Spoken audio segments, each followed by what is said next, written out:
Je n'aurais jamais imaginé partager cette histoire. Ma vie a pris un tournant inattendu. Je m'appelle Margaret et j'ai 40 ans. Pendant des années, j'ai été une mère célibataire, élevant seul mon fils. Il s'appelle Ethan et a maintenant 22 ans. Nous avons toujours été incroyablement proches, just Louis et moi, nous soutenons à travers toutes les épreuves. Un soir, quelque chose s'est produit, quelque chose que je n'avais pas vu venir. Assurez-vous de vous abonner à ma chaîne pour que je puisse continuer à vous raconter des histoires vraies fascinantes comme celle-ci. Et n'oubliez pas de regarder cette vidéo jusqu'à la fin et de l'aimer, car cette histoire va être incroyablement captivante. Cliquez sur le bouton « J'aime » pour montrer votre soutien. Ethan avait l'air épuisé et m'a dit qu'il ne se sentait pas bien. Il avait travaillé sans relâche, étudié énormément, et cela se voyait. Je lui ai dit qu'il pouvait se reposer un peu sur mon lit. La nuit était froide et notre maison met du temps à se réchauffer, alors je l'ai couvert avec une couverture épaisse. Au début, tout semblait normal, une mère qui aide son fils. Mais ensuite, alors que j'étais allongée à côté de lui, je l'ai senti se rapprocher. Il devait essayer de se réchauffer, et je n'y ai pas vraiment prêté attention. Puis, doucement, il a enroulé ses bras autour de moi, me tirant contre lui, comme quand il était enfant. J'ai été surprise, mais j'ai laissé passer. Il avait sans doute simplement besoin de réconfort. Je pouvais sentir sa chaleur à côté de moi et son souffle régulier.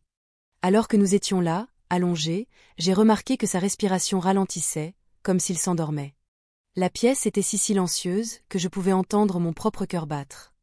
Cela me semblait étrange, mais aussi apaisant. Je ne voulais pas bouger, de peur de le réveiller, me répétant que ce n'était qu'une mère qui réconfortait son fils. Au bout d'un moment, il a bougé de nouveau, se rapprochant encore plus sous la couverture. J'ai senti son bras se resserrer autour de moi et je me suis figée un instant, ne sachant pas quoi penser. Une partie de moi voulait s'éloigner, mais une autre est restée immobile. Il y avait une tension dans l'air que je ne pouvais ignorer, sans savoir pourquoi je ressentais cela. Puis, quelque chose s'est produit, quelque chose qui m'a bouleversée. J'ai senti quelque chose de dur sous la couverture. C'était inattendu et mon cœur s'est emballé. J'ai essayé de rester calme, me rappelant qu'il était mon fils. Peut-être qu'il ne s'en rendait même pas compte. Je suis restée là, tentant d'ignorer la tension grandissante en moi. Je me répétais que ce n'était qu'un moment, juste une situation maladroite qui passerait. Mais plus nous restions ainsi, plus les choses semblaient différentes. Ethan est resté proche, sa respiration toujours régulière, mais la chaleur entre nous ne faisait qu'augmenter. Je voulais dire quelque chose pour briser le silence, mais aucun mot ne venait. Je me sentais piégée dans ce moment, incapable de comprendre ce que je ressentais. Puis, Ethan a bougé, levant la tête pour me regarder. Son regard portait une douceur que je n'avais jamais vue auparavant, un regard qui me faisait me sentir à la fois en sécurité et mal à l'aise. Il n'a rien dit, mais ses yeux semblaient me demander si tout allait bien. J'ai essayé de sourire, espérant dissiper la tension, mais cela n'a fait qu'approfondir le silence. Sa main est restée sur mon bras, chaude et stable. Je pouvais sentir le bout de ses doigts bouger doucement, presque inconsciemment. C'était un petit geste, mais chaque contact réveillait en moi quelque chose que je ne pouvais ignorer. J'ai essayé de respirer calmement, ne voulant pas qu'il remarque à quel point mon cœur battait vite. Je ne savais pas quoi faire ni quoi dire, alors je suis restée immobile, prise dans cette étrange connexion entre nous. Je me répétais que ce n'était qu'une mère qui réconfortait son fils.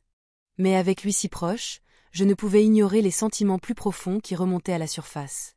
Je me sentais confuse, mais aussi apaisée, envahie par une chaleur inattendue. Ethan ne semblait pas remarquer mon conflit intérieur. Il est juste resté là, sa main bougeant doucement, me réconfortant comme si c'était parfaitement normal. Sa respiration était redevenue calme et ses yeux se sont fermés, comme s'il allait s'endormir. Mais ensuite, sa main a glissé lentement sur mon bras. J'ai ressenti un frisson me traverser et il a ouvert les yeux, plongeant son regard dans le mien.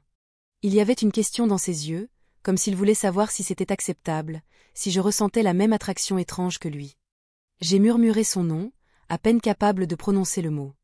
Je voulais tout arrêter, m'éloigner, mais je n'y arrivais pas. La tension entre nous était trop forte, comme une tempête silencieuse prête à éclater. Aucun de nous ne parlait, mais l'air était chargé de mots non dits, des choses que nous ressentions tous les deux, mais que nous ne pouvions exprimer. Puis, presque naturellement, il s'est rapproché. Mon cœur battait à tout rompre, mon esprit était en ébullition, mais je ne pouvais pas me résoudre à reculer. J'étais déchirée entre mon rôle de mère et ces émotions étranges qui avaient émergé. Lorsqu'il s'est encore approché, j'ai senti ma respiration se bloquer, et toutes les autres pensées ont disparu, ne laissant que ce moment entre nous. La main d'Ethan s'est posée sur mon épaule, ses doigts hésitants, comme s'ils n'étaient pas sûrs non plus. Le monde autour de nous semblait s'effacer, et tout ce sur quoi je pouvais me concentrer, c'était sa chaleur, le rythme régulier de son cœur que je pouvais presque entendre. Un instant, j'ai fermé les yeux, essayant de me calmer. Je savais que je devais m'éloigner, rompre cette proximité. Mais alors, il a doucement écarté une mèche de cheveux de mon visage. C'était un geste si simple, si tendre, mais il m'a bouleversée d'une manière que je ne comprenais pas. J'ai ouvert les yeux et je l'ai vu là, me regardant avec une telle confiance, une telle douceur. Son visage était si proche que je pouvais voir chaque détail. Ses petites taches de rousseur, la courbe de ses lèvres, la façon dont ses yeux cherchaient les miens. Il y avait dans son regard une vulnérabilité qui reflétait la mienne. Nu sessions 2 less du produced on CET instant. Nous sommes restés ainsi, suspendus dans le temps, comme si le monde s'était arrêté. Mon esprit était en plein tumulte, envahi par le doute et la confusion, mais je ne pouvais pas bouger. Thais. Attiré par lui, le garçon que j'avais élevé. Mais à cet instant, il me semblait être un étranger. Juste au moment où je pensais que nous resterions figés ainsi pour toujours, Ethan recula légèrement, brisant le silence. Il détourna le regard, gêné, laissant échapper un petit rire nerveux tout en se frottant l'arrière de la nuque. Ce geste me ramena à la réalité, me rappelant à quel point nous avions été proches. Je pris une profonde inspiration, tentant de calmer le tourbillon d'émotions en moi. « Je suis désolé, maman », murmura-t-il d'une voix incertaine. Je ne voulais pas rendre les choses étranges. Il évitait mon regard, et je pus voir une légère teinte rosée sur ses joues, comme s'il luttait contre la même confusion que moi. Je voulais le rassurer, lui dire que tout allait bien, mais aucun mot ne sortit. Pour la première fois depuis des années, je me sentais mal à l'aise avec mon propre fils. J'étendis la main et la posai doucement sur son épaule, lui adressant un petit sourire, espérant alléger la tension. « Ce n'est rien, Ethan, dis-je doucement. C'est juste, eh bien, ça fait si longtemps que nous ne sommes que tous les deux. Peut-être qu'on se sent un peu perdu. » Il hocha la tête, et je vis une lueur de soulagement traverser ses yeux. Puis, alors que la tension commençait enfin à s'apaiser, la sonnette retentit. Le bruit soudain nous ramena brutalement à la réalité, brisant ce qu'il y avait entre nous. Je me levai rapidement, le cœur battant encore à tout rompre, et allai ouvrir la porte, reconnaissante pour cette interruption. En ouvrant, je découvris notre voisin, James, debout devant moi. James avait toujours été amical, quelqu'un sur qui je pouvais compter en cas de besoin. Il me sourit, mais son regard s'attarda sur moi un peu plus longtemps que d'habitude. Je réalisai soudain que je ressentais encore l'énergie troublante du moment que je venais de partager avec Ethan. Tentant de me ressaisir, j'espérais que James n'avait rien remarqué d'étrange. « Salut Margaret », dit-il chaleureusement. Je me suis dit que je passerais voir si tu avais besoin de quelque chose. Je sais qu'il fait froid ces derniers temps, alors si tu as des problèmes de chauffage, je peux t'aider. Un immense soulagement m'envahit, et, l'espace d'un instant, je me permis de me détendre. « Oh, merci James », répondis-je avec un sourire. « En fait, la maison a tendance à être un peu fraîche. J'apprécierais vraiment ton aide. » James entra, et je sentis le regard d'Ethan depuis le couloir. Son visage était indéchiffrable. Je jetai un coup d'œil vers lui, et, l'espace d'un instant, je crus voir quelque chose dans ses yeux. De la jalousie, peut-être ? Mais il la cacha rapidement. Cela me prit par surprise et me laissa me demander s'il ressentait plus qu'il ne voulait bien l'admettre. Pendant que James vérifiait le chauffage, il me posa des questions sur la maison et le temps qu'il faisait. Nu se kane James kelkes banalites, mais J in pouvet empêcher de jeter de regards furtifs à Ethan. Il restait silencieux, nous observant tous les deux avec une intensité qui me mettait mal à l'aise. Sa présence pesait dans la pièce, rendant l'atmosphère plus lourde encore. J'étais partagé entre l'envie de discuter naturellement avec James et la conscience aiguë du regard d'Ethan, qui ne nous quittait pas des yeux. Après quelques minutes, James se tourna vers moi avec un sourire chaleureux. « Tout est en ordre ici, Margaret. Si tu as besoin de quoi que ce soit d'autre, n'hésite pas à m'appeler. » Je le remerciai, et lorsqu'il partit, la tension entre Ethan et moi sembla encore plus palpable. Je refermai la porte et me retournai pour le voir debout, les bras croisés, une expression sérieuse sur le visage. « Ça va, Ethan ?» demandai-je, essayant de comprendre ce qui lui passait par la tête. Il haussa les épaules, détournant le regard. « Ouais, ça va. Je ne m'attendais juste pas à ce que James passe. C'est tout. » J'eus envie de le rassurer, de comprendre ce qui se passait réellement entre nous, mais avant que je puisse ajouter quoi que ce soit, il passa à côté de moi et se dirigea vers sa chambre. La porte se referma doucement derrière lui, me laissant là, figé, un mélange de soulagement, de confusion et d'un sentiment étrange d'inachevé. Je fixai la porte close, ressentant un vide que je ne pouvais expliquer. Mon esprit s'emballait, repassant en boucle tout ce qui venait de se passer. Cette proximité que nous avions partagée, son regard quand James était là, et cette tension silencieuse entre nous qui semblait prête à éclater à tout moment. Je me dirigeai vers ma chambre et m'assis au bord du lit, repensant à tout cela. Je savais que je ne pourrais pas l'ignorer éternellement. Mais je ne savais pas non plus comment y faire face. C'est alors que j'entendis un léger coup frapper à ma porte. Mon cœur manqua un battement. Était-ce Ethan qui revenait ? Entre, dis-je, essayant de garder ma voix posée. Ethan ouvrit la porte et entra. Son visage était impassible. Il s'approcha et s'assit à côté de moi, les mains jointes sur ses genoux. Nous restâmes en silence pendant un moment, l'air chargé de non-dits. « Maman » murmura-t-il enfin, sa voix à peine audible. « Je ne sais pas ce qui se passe. Je suis désolé si j'ai rendu les choses bizarres tout à l'heure. » Yeah. Il s'interrompit, cherchant ses mots. Je posai ma main sur la sienne et la serrai doucement. « Ce n'est rien, Ethan. Peut-être qu'on se sent juste un peu perdu en ce moment. Ça fait si longtemps que nous ne sommes que tous les deux. Parfois, les choses peuvent devenir confuses. » Il hocha lentement la tête, les yeux fixés sur sa main.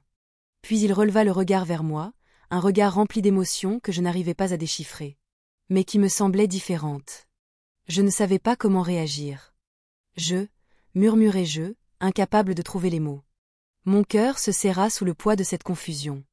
L'espace d'un instant, je pensais à le serrer dans mes bras, lui dire que tout irait bien. Mais je n'étais pas sûre que ce soit ce dont il avait besoin, ni si cela ne ferait qu'aggraver les choses. Alors, je suis juste restée là, laissant le silence parler pour nous deux. Enfin, j'ai pris une profonde inspiration et j'ai plongé mon regard dans le sien. Ethan, peut-être que nous avons juste besoin de prendre du recul et de réfléchir à tout cela, dis-je doucement. C'est normal de se sentir proche, mais c'est aussi normal d'avoir besoin d'espace pour comprendre ce que l'on ressent. Il hocha lentement la tête, puis, dans un geste surprenant, il posa sa tête sur mon épaule, comme lorsqu'il était petit. C'était réconfortant, familier, et pourtant toujours étrange. Mon cœur s'adoucit et je passai un bras autour de lui, le serrant contre moi. Pour la première fois depuis longtemps, j'ai senti que peut-être nous n'avions pas besoin de toutes les réponses tout de suite. Nous pouvions avancer pas à pas, trouver notre chemin ensemble.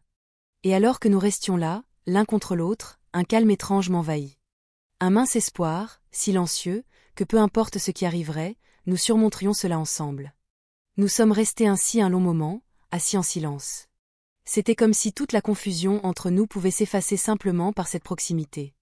Mais au fond de moi, je savais que ce n'était pas si simple. Cette chaleur partagée était rassurante, et pourtant, il restait cette sensation troublante, comme quelque chose tapi sous la surface, que ni lui ni moi ne pouvions ignorer. Au bout d'un moment, Ethan releva la tête et me regarda, le visage grave. « Maman. Je ne sais pas quoi faire de ces sentiments. Je ne veux pas que ça complique encore plus les choses, mais je ne peux pas non plus les ignorer. » Ces mots flottèrent entre nous, lourds d'incertitude. C'était comme s'ils tentaient d'exprimer ce que nous ne voulions ni l'un ni l'autre affronter. J'ai dégluti difficilement, mon esprit cherchant désespérément quoi répondre. Mais avant que je puisse dire quoi que ce soit, un coup frappé à la porte nous fit sursauter. Nous avons échangé un regard rapide, surpris. C'était comme si la personne de l'autre côté savait que quelque chose se passait, et l'urgence du coup frappé ne fit qu'ajouter à la tension qui remplissait déjà la pièce. Je me suis levée et j'ai marché rapidement vers la porte, le cœur battant à tout rompre. En l'ouvrant, j'ai découvert James, encore une fois, l'air préoccupé. « Margaret, de Soule de te dranger. » Je voulais juste m'assurer que tout allait bien. Tu semblais un peu étrange tout à l'heure. J'ai jeté un coup d'œil en arrière vers Ethan, qui nous observait attentivement, son expression indéchiffrable. J'ai essayé de garder une voix stable en répondant. « Merci, James, mais tout va bien. On passe juste une soirée tranquille. » James me regarda un instant, puis tourna son regard vers Ethan, son expression pensive. « D'accord.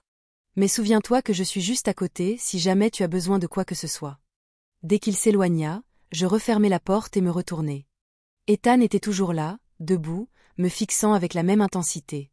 Il s'approcha lentement de moi, et je sentis de nouveau mon cœur s'emballer. L'air était chargé de tout ce que nous n'avions pas encore dit. Juste avant d'atteindre ma hauteur, il s'arrêta. Sun expression chonhea, comme sil lutate interjurement contre lui meme. Peut-être qu'on ne devrait pas forcer les choses, maman, murmura-t-il, la voix tremblante. Peut-être qu'on a besoin de temps. J'ai hoché lentement la tête, mon cœur serré par la même confusion. Tu es raison, Ethan. Nous devons tous les deux réfléchir à tout ça. Ne nous précipitons pas. Il acquiesça à son tour, et nous sommes restés là, proches mais prudents, comme si nous nous trouvions au bord de quelque chose d'incontrôlable. C'était une fin. Mais aussi le début de quelque chose que nous ne pouvions pas encore définir. Alors qu'Ethan s'éloignait vers sa chambre, je me suis demandé ce que l'avenir nous réservait.